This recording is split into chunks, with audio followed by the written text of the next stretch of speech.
nobody believes. And then they tried to rob us. We didn't play our best of the night. Hopefully we get another crack at them. It's difficult to beat a team twice, especially a really good team. It's very high stakes. Two of the best teams in the country. Being in the SEC championship, it doesn't come easy. Leave a legacy. How do you want me remembered? We deserve to be here with the best of the best. We have a group that's going to get the job done no matter what. We're not going to let up for nobody.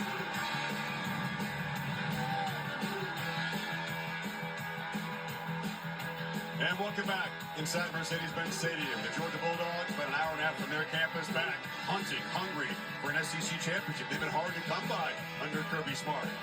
And here come the Texas Longhorns swaggering into the most demanding conference in the sport in year one, trying to win the crown. An incredible story. Welcome, Chris Fowler, Kirk Herbstreit. Our privilege to present this game in the booth for the first time after watching so many games ringside. Here we go. Yeah, let's do it. We've had the wildest, most wide-open race in memory in the SEC, and the two teams standing last are the two teams that collided about 6 weeks ago in Austin, Georgia and Texas. Well, this is, we left that stadium that night. We had a feeling, as crazy as it got in this conference, there was a pretty good chance that those two teams would meet again in Atlanta, and here we are. And if you go back and think about how that game went, Texas, even though they were at home, disastrous start. And I know the first 15 minutes of this game, they want to get out of the gate and reestablish some confidence against this Georgia team. Yeah, so all eyes on quarterback Quinn Ewers, who told us he's about 75%, still nursing a tender ankle, which is braced up. How can he avoid the kind of mistakes that put Texas in that hole against the Georgia defense that was very inspired that night? Well, you can hand it off and get that running game going and take some of the pressure off of him.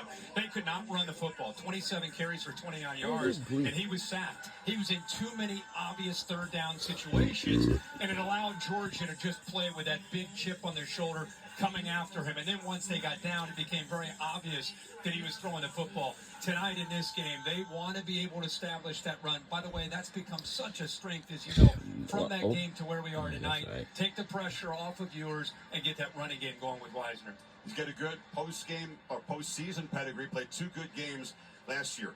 Carson Beck, like Ewers, an alpha, capable of being a positive force for his team, but also has had his ups and downs this season. Yeah, I really believe that I think the pressure of the world, when we came in, he was QB1, beginning of the season. Everybody thought he was the guy. And the weight of that, in my opinion, became too much. Middle of the season, he was pressing, trying to make too many plays. He got through it, to his credit. Got on the other side. This team comes in playing with a lot of confidence, even though they got a scare from Georgia Tech. This offense and the potential of getting Trevor Etienne back, which would be huge for them. Of course, he scored 3 touchdowns in the first matchup in Austin. Watch the running back in warm-up. Etienne looked pretty good. We'll get a further report on that momentarily. Let's take a look at the U.S. Marine Corps Spotlight. 1892, the first season for Georgia. They took a while to win their first SEC championship. Kirby Smart just 2-4 at this stage. It'd be easier for him to win a national championship than the conference championship. And Texas, Big 12 champions a year ago, come into the SEC in position to win it in season number 1. You're watching the U.S. Marine Corps kickoff back in Atlanta after this short break.